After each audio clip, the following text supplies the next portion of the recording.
Hey there, Ken French of Vast Voice, telling business secrets to entrepreneurs. We're very, very happy you stopped by. Either you're going to watch this or listen to this because you want to take your business to the next level. You're probably an entrepreneur who's either just starting out or you've been around for quite a while and you want to take your business to the next level. You're probably a real estate investor, maybe even a real estate agent, maybe a professional or of some sort, professional advisor of some sort. And well, you are stopping by because you need some valuable advice from one of the top industry leaders there is. Anyway, thank you very much. Once again, Ken French, Vast Voice, telling business secrets to entrepreneurs. Really glad you stopped by. You want to expand your business? One way of doing that is with press.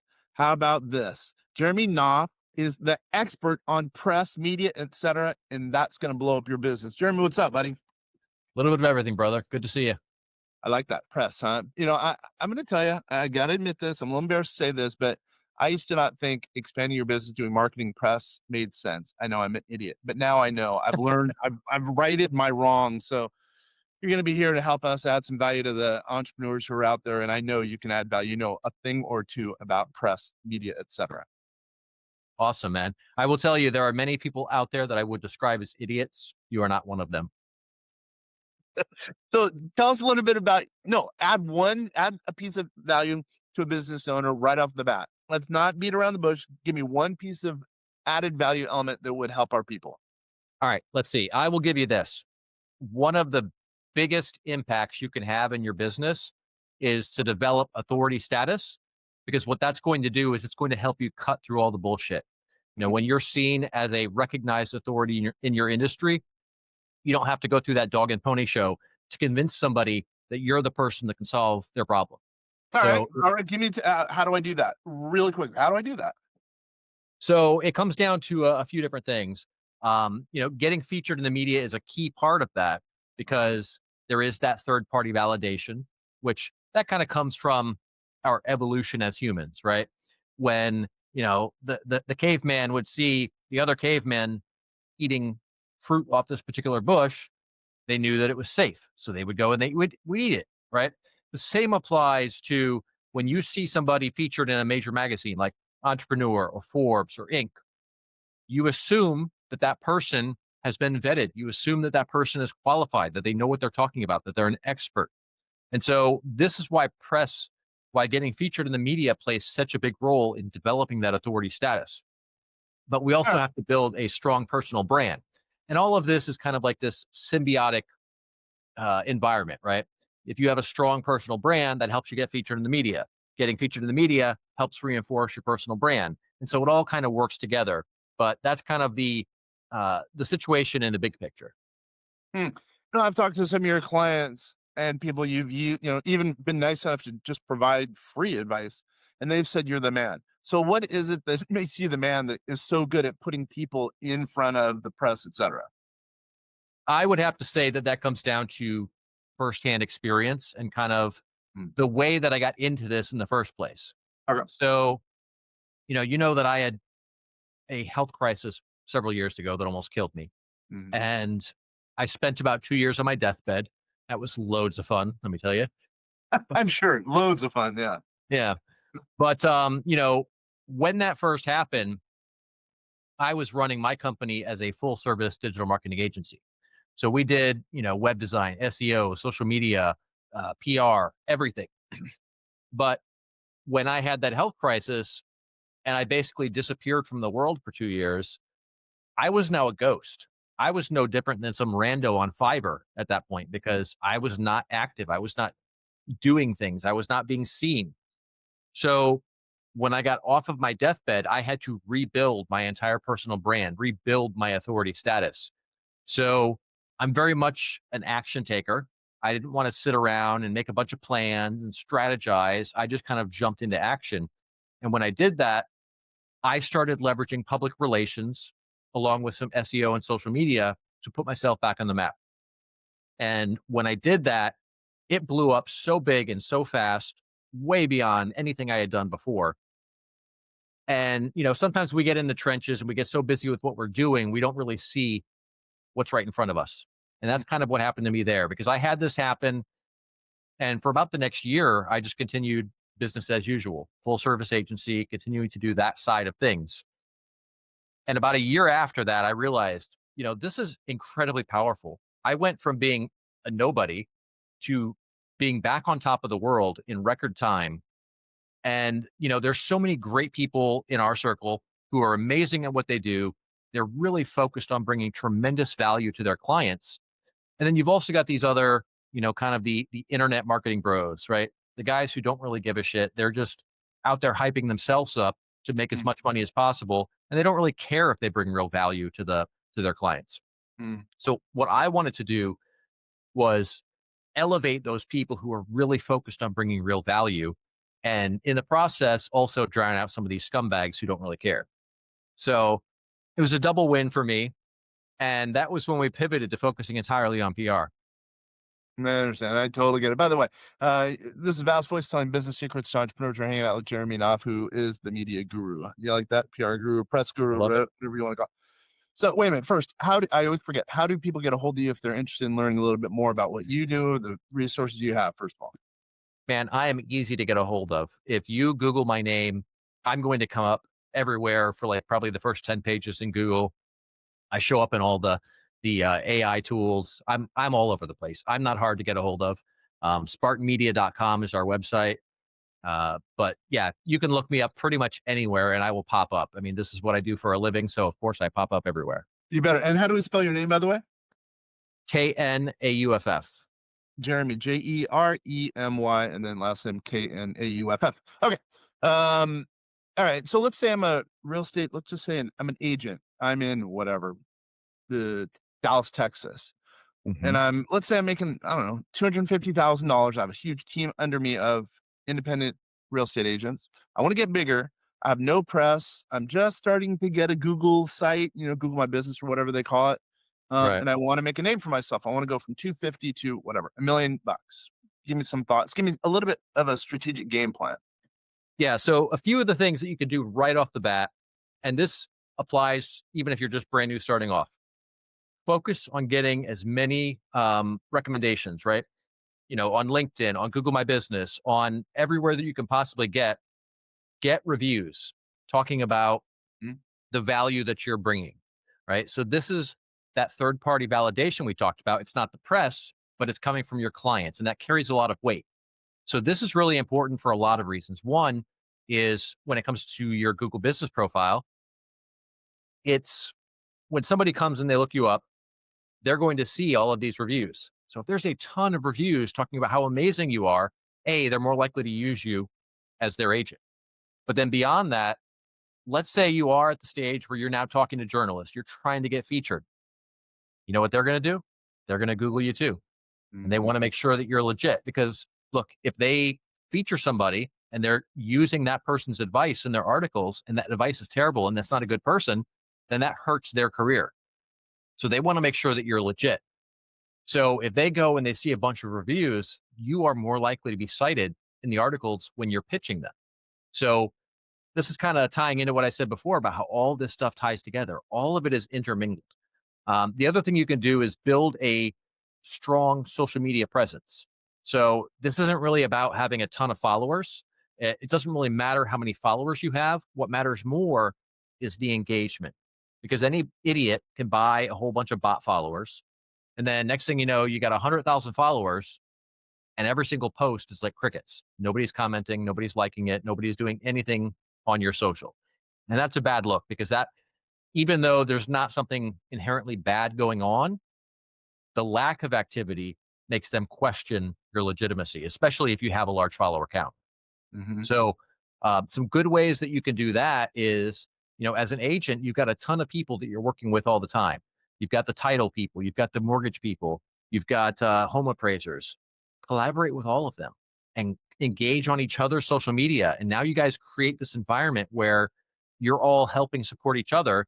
Now, not only are they more likely to send you deals whenever they have opportunities, but there's more activity on your social media profile. That makes you look better to buyers and sellers.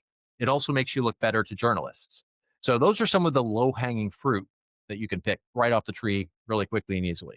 And is that what you do? You help with that overall process of getting, I guess, their Google to Google my business site, getting communication going with whatever press. I mean, what do you do in that regard? Well, what we do, and we've actually got, there's a little facet to this that you and I have not talked about yet. I'll fill you in on that in a second. Mm. But the core of our business is the services side. So we work with people who they're great at what they do, and that's what they focus on all day, every day. Mm-hmm. So we handle all of the behind the scenes stuff. We'll come in, we'll do a strategic plan. We're going to look at their whole online presence, evaluate everything, see where they're strong, see where they're weak, see what needs to be shored up. Give them actionable advice on the things that they handle, and then we handle the media side of it. So we'll go out there, we'll pitch them to journalists. Mm. They've got a great story, whatever it is, they've got their expertise. We will pitch journalists stories that are relevant for them to chime in on. And then a lot of times we also get, because of my relationships, I'll have journalists reach out to me and they'll be like, hey, I need an expert on XYZ. Who do you have? So a lot of times we get these opportunities that just kind of pop up, which we have to kind of spring into action and handle that really quickly. Now, for our clients in the real estate industry, we get a pretty good handle on how they communicate and what they know pretty quickly. So in a lot of cases, we can actually just respond for them, and they don't even have to take time away from their day to, type up a response, because who the hell has time to do that? And you're probably not going to say it very well to begin with, because that's not your expertise, right? You're technically proficient, but communicating that is often not your strength, whether you're an investor, whether you're an agent, whatever. So typically what I'll do is we will actually write the response, whatever we want that person to say to the journalist. We'll run it by the client just to make sure that everything is on point, because it has to be technically correct and it has to communicate that they want to be perceived as. So we'll send it to them. 90% of the time, there's no edits to it. They're like, yeah, this is great. Let's roll with it. And then we'll send it right back to the journalist. That makes the process really simple and really fast for the client. And we can capitalize on those opportunities as they come up. So I'm kind of like offloading. If I'm a client of yours, I'm kind of like offloading some of my work, so I can whatever sell widgets, sell real estate, and have you guys do what you're good at. Yep, absolutely. Yeah, Yeah. I like that. I like that. All right. So, I mean, you've added some value. Thank you. So, what are some things that, no, here, I like to ask this question. Give me one example of someone who you've maybe changed their life, as far as now you're doing PR for them or whatever the case is, and they were making whatever, $250,000. And now all of a sudden they're worth $1,000,000 because of the cool PR you're doing. Now, let's call it a kind of a commercial. By the way, you're not getting paid for this. I'm not getting paid for this. I just want to add value. You know what I mean? To the people who are out there. Yeah. So I've got a really fun story. Fun for me because I wasn't on the bad side of it when it all started. But we had a client that came to us. We've been working with this particular client for, I think, like 15, 16 years at this point. Oh, wow. Yeah, great guy, great client. We've worked together forever. And at one point, it was the largest or the fastest growing franchise in the country. Nice They work. did, yeah, it's pretty big. Uh, And they did workplace drug testing. So they'd go out to like the FedExes and Amazon and DoD, even, like all kinds of different companies, and they would do the workplace drug testing so that they would have a safe work environment. mm-hmm. Well, the original founder of the company made some promises that he couldn't quite keep to the franchisees. Mm-hmm. And things kind of deteriorated pretty quickly when all of that came to a head. And the guy who's my client now, he originally ran his own company. He ran a printing firm, and he had sold his printing firm and came to work as the chief marketing officer for that company. Okay. And right about this time, everything imploded, and all of the franchisees were pissed off at the owner. Mhm. About 19 of them, I think it was, just left. They walked away. And I don't know how much you know about franchising, but that FDD document, that's a 30-year term. So you have to pay royalties for 30 years. They all just walked away, and then they tried to organize a class action lawsuit. And Okay. yeah, it was bad. And the lawyer that they were working with, I don't like him, but I do respect him because he was pretty shady, but he was very effective. And what he did was he encouraged all of them to get online and start trashing the company. And so that resulted in about the first 4 or 5 pages of Google being all negative information about the company. Oh, brutal. Okay. Yeah. Now we're talking. Okay. Absolutely destroyed their reputation, which did 2 things. It stopped them from selling new franchisees, and it stopped them from doing business in general, right? People didn't want to work with them because of all this negativity that was out there. So they went from it was I think it was an 8-figure company. They were just churning money. I mean, basically just printing money. Yeah. And then all of a sudden, that dwindled down to about 350K in revenue overnight. Brutal. Yeah. And so that's when we came into the picture and we were helping to fix this problem. And because of the relationships there, the friend of mine who came to work as the CMO, he now had to step up as the CEO because everybody hated the current CEO, and there was no fixing that. Mm-hmm. Problem was he had no experience in the industry, he had no connections, and he had no authority. He was just some guy off the street as far as any of them were concerned. And in reality, he was. But what we ended up doing was we turned him into an authority in that industry. So we leveraged public relations and we got him featured all over the place. We got him guest contributor opportunities all over the place, speaking opportunities, and just blew this company up. And in the span of a few years, we took them from about 350K in revenue to over 8 million in revenue. And now they're working with the DoD, they're working with the military. Well, DoD is military. They're working with NASA. They're working with like all kinds of government agencies. They were doing all of the drug testing for all of the sports organizations, NFL, NBA, MLB, all the major companies like Amazon and FedEx and UPS and whatnot. So like that's a hell of a turnaround story. And every bit of it came down to positioning him as an authority, right? Now, of course, during that time, he learned a ton about the industry. He, earned the respect as well because he was doing what he had to do and earning that respect.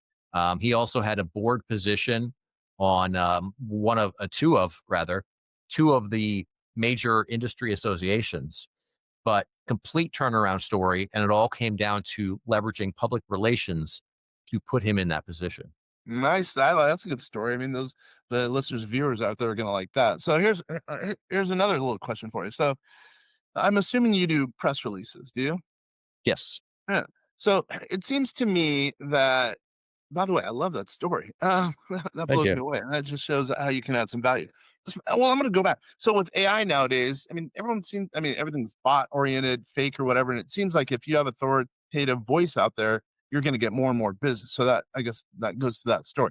So press releases, to me, press releases are one of the best ways to get ROI in the marketplace. You just have to, I know it sounds crazy. I think if you write a good press release and it gets to the right people, your name is out there and you're the authoritative voice. I don't understand why more people don't do press releases. I've never understood that. So there's a lot of nuance to that. Mm, For a period of time, okay, so my view on press releases has changed several times throughout my career. mm, Once upon a time, it was a great strategy because journalists would subscribe to the wire services. They mhm, would get these press releases and they would potentially write an article about it if it was well written and it was relevant to them. mhm. Then that kind of died off and we got to a point where there's other platforms where it's better and easier to connect with journalists and they could find a lot of stuff on social media. So they didn't really need that. So it kind of went away. Okay.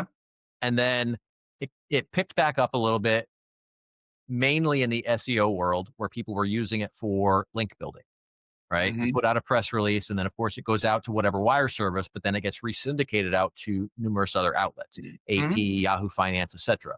So if you get a link in there, those links would count for your SEO efforts. mhm, mhm.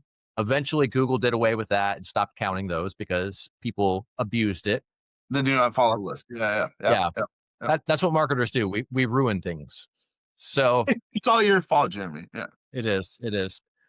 Um, but for a while, I had kind of written off press releases as essentially useless. Then I was talking with a friend of mine in the industry, and she's like, well, no, I still think they're useful. And here's why. We sat down and had a conversation. And I'm like, okay, I'll give it some merit. I'll try a few and see what I can make happen.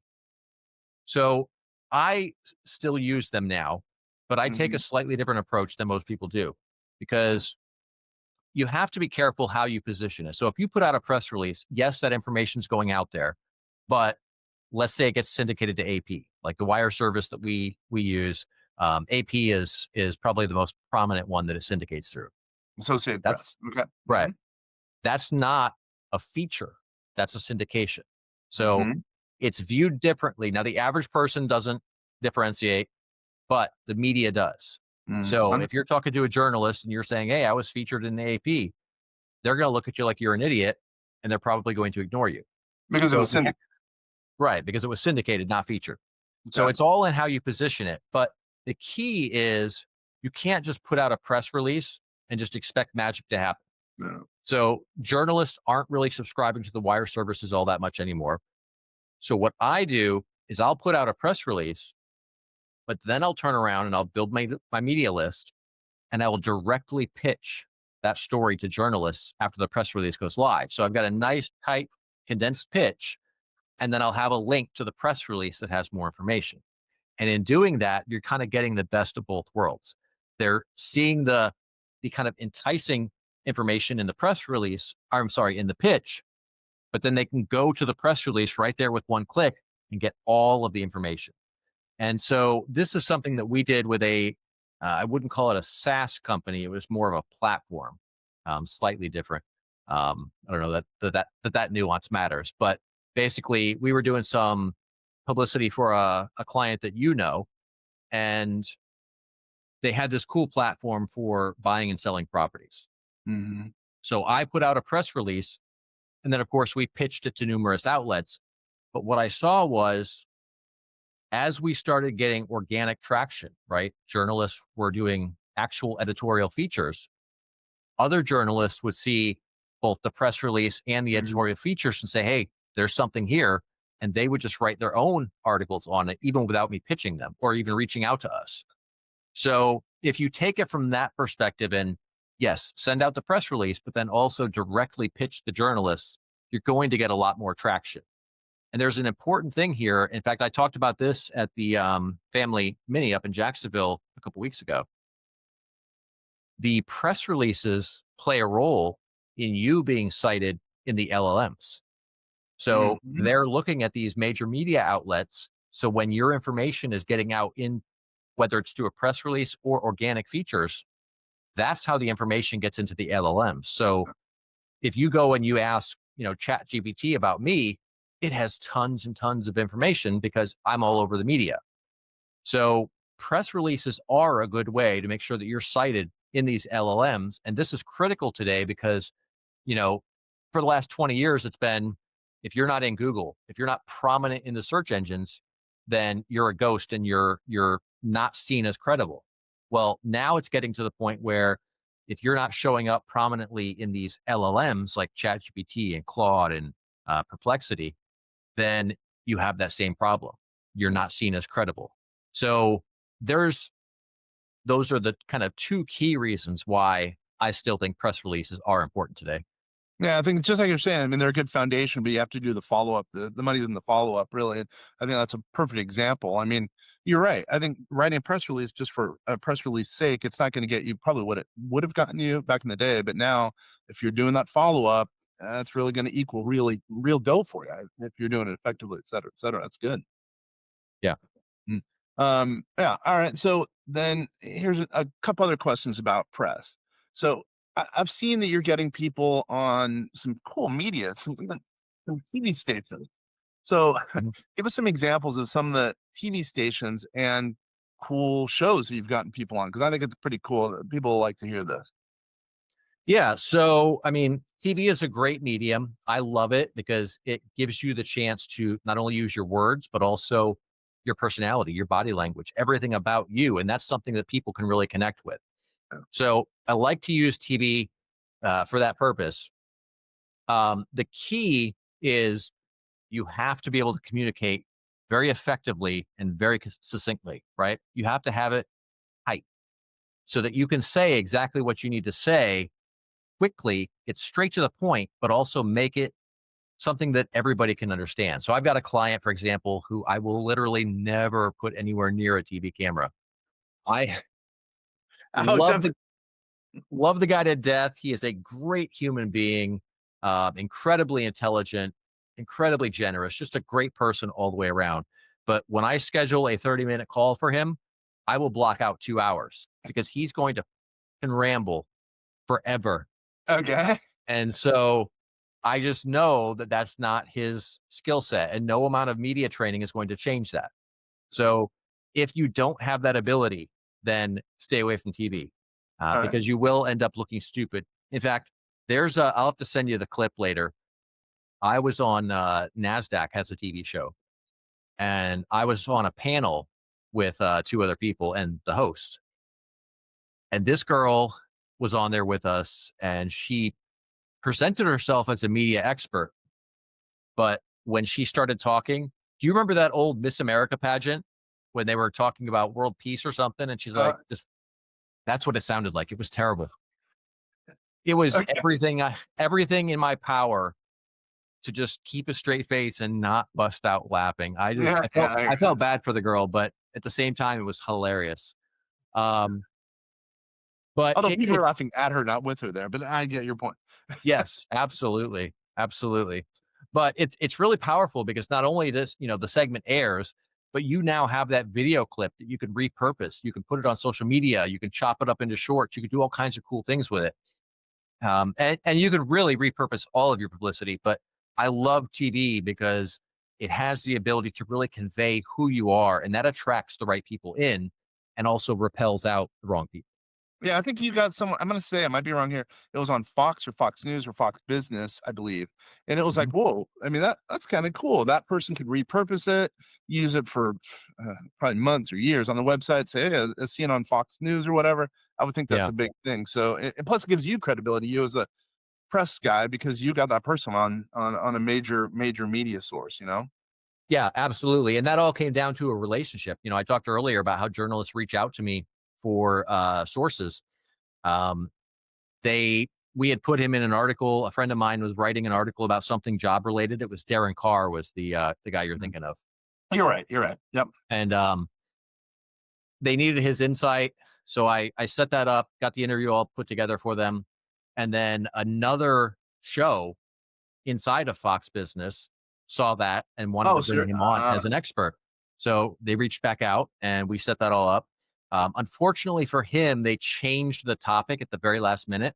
So they were You gotta doing be thinking your feet, man. Yeah. absolutely. And he did good. He's not a guy who's on TV all the time. So this is not second nature to him.